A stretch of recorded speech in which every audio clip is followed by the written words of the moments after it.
suppose the first question is, you spent the last 3 days eating like a demon, I've been told.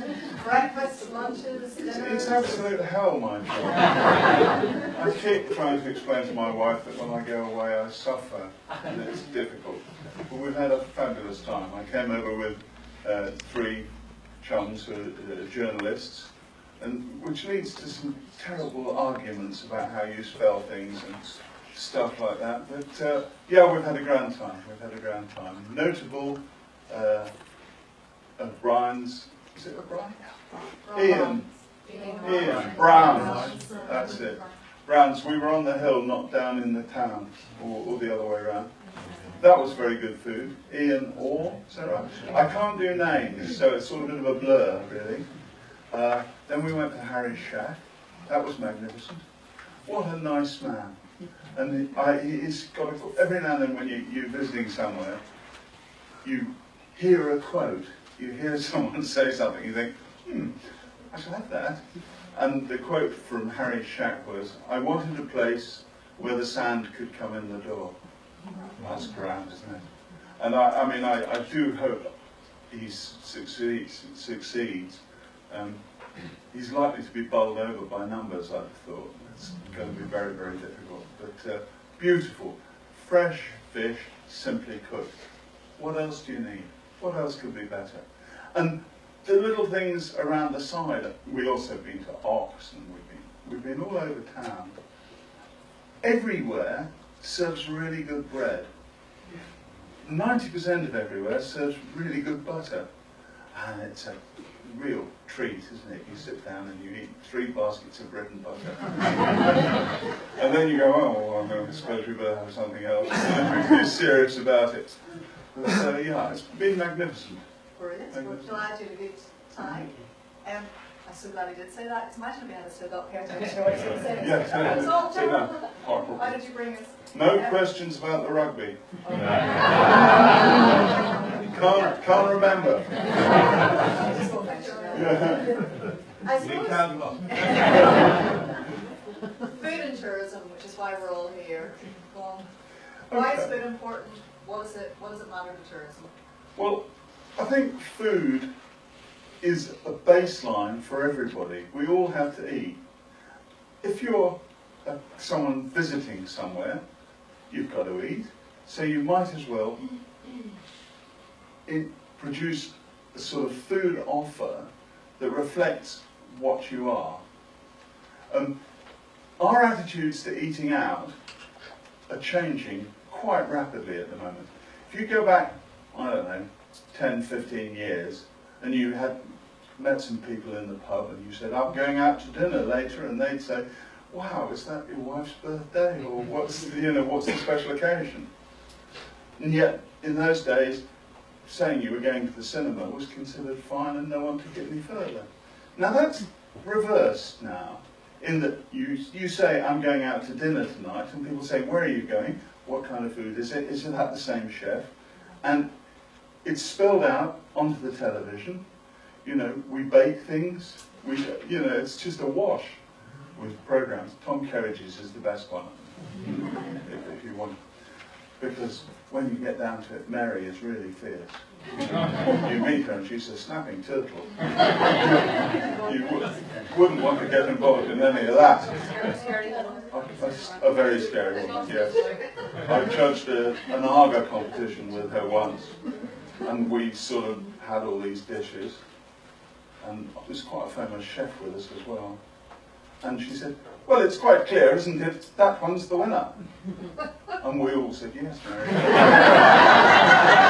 That's absolutely right. How perceptive and wise you're looking.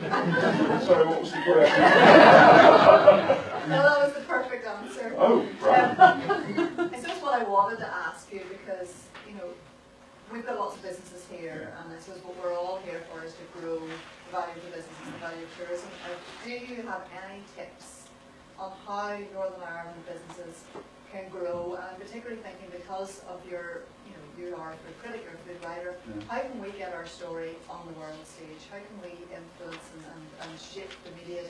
Well, the first thing you have to do, in getting any kind of coverage in any different way, is do something good. I mean, how many column inches has Harry Shack had? He's been going for 5.5 minutes, you know, and everyone's writing about it. And that's because the product is really good. There is another element about food that's sometimes overlooked, and that's the importance of hospitality. You know, making people welcome. You're tourist people, you understand this, making people welcome thing. That's the plan. Well, restaurants have to adopt that, and they have to be like that. Nothing, you know, you should sit down thinking, God, that's marvellous, and then have the bread and butter. So you spent some time in Northern Ireland. What do you believe are our strengths and our opportunities? And actually, I will even ask the question, where are we weak that we need to change that into? You're weak in sausages, actually. That's all I say.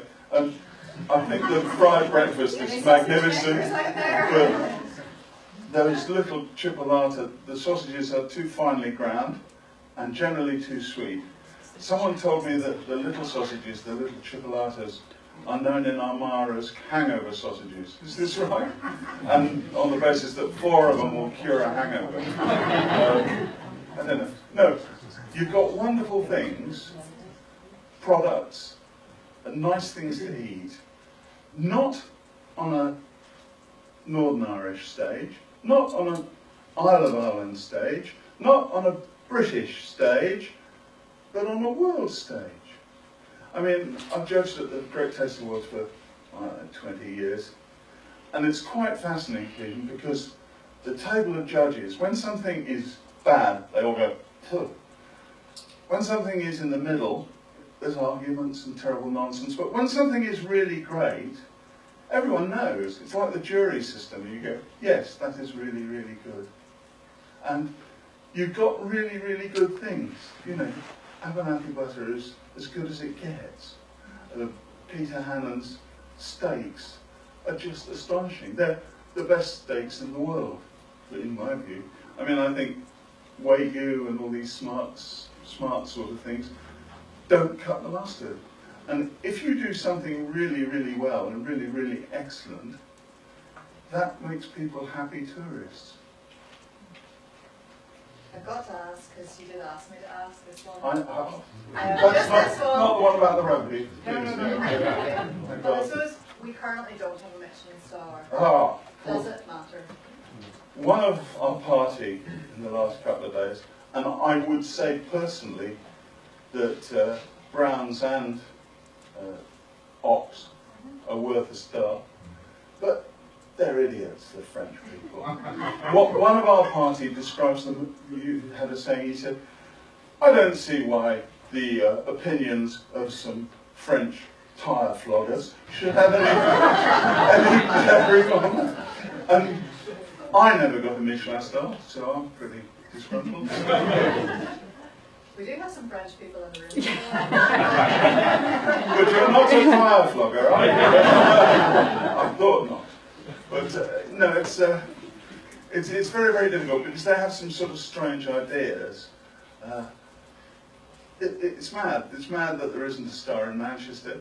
It's mad that there isn't a star over here. But even the Good Food Guide last year, you know, said in gastropubs in Ireland, Northern Ireland, there are 4 of them and they're all in County Down. And that's rather like saying, we've got some great restaurants in England, but they're all in Oxford. You know, it's just nonsense. I've never seen a customer with the red Michelin book.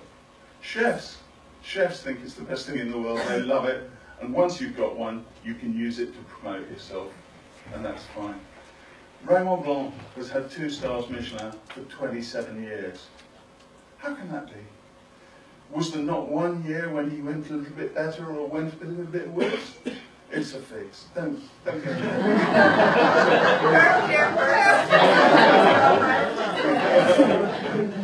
Well, my final question, and maybe if you don't mind, Amy, I do a coffee break biology, and I was going to take 1 or 2 from the floor, but I just had to ask, what's it like being a master chef? Oh, interminable. And the food's cold. Because when it comes out, it comes in front of you. and then they spend 10 minutes photographing it.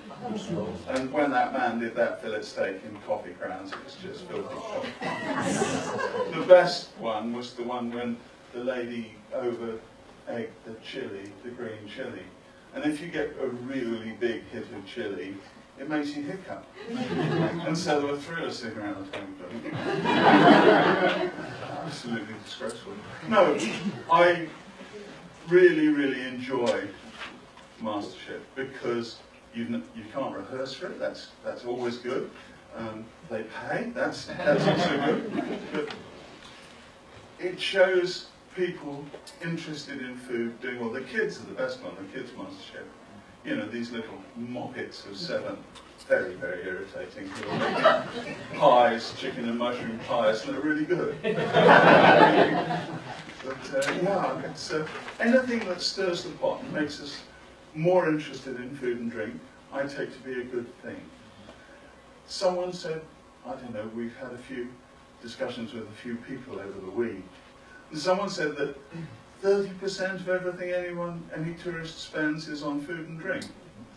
Right, well, give it a third of your attention. You know, that's what I do. That's a great statement. So we're going to maybe play that one. Well, by all means, I made it up. with my compliments. Is there anybody we'd like to, before we let you go for coffee break and race to your next session, if you meet anybody in the corridor, to tell them the food session's fabulous and from our way to the second. Anybody got a burning question or would you like to ask Charles or indeed any of our speakers? Charles, is food heaven and food hell? Oh? Your food heaven and your food hell? The next restaurant. Food hell. The last one. No. I'll give you something. You need a proper answer of some description. I'll give you my secret ingredient for apple crumble, if you wish. This is a really good thing. No one will know what it is. It will just make your crumble really crunchy. When you butter, flour, sugar, add 2 crumbled Weetabix. Belting. Absolutely the best apple crumble ever. But it's a secret, so be careful with it. Charles, are you going to go with a bit of loaf in your suitcase? If it kept, I would. But Well, do. My brother-in-law. I think the bread is the breads are outstanding, and we'll organise. Well, there is the National Bread Awards sponsored by Critic, and you should get a gang together, tightly armoured unit, and come and mount an assault on it. You know, Bread Awards. You talked about Vita when you arrived on Monday. It's special. Thank you very much. Can we give, please, a big round of applause?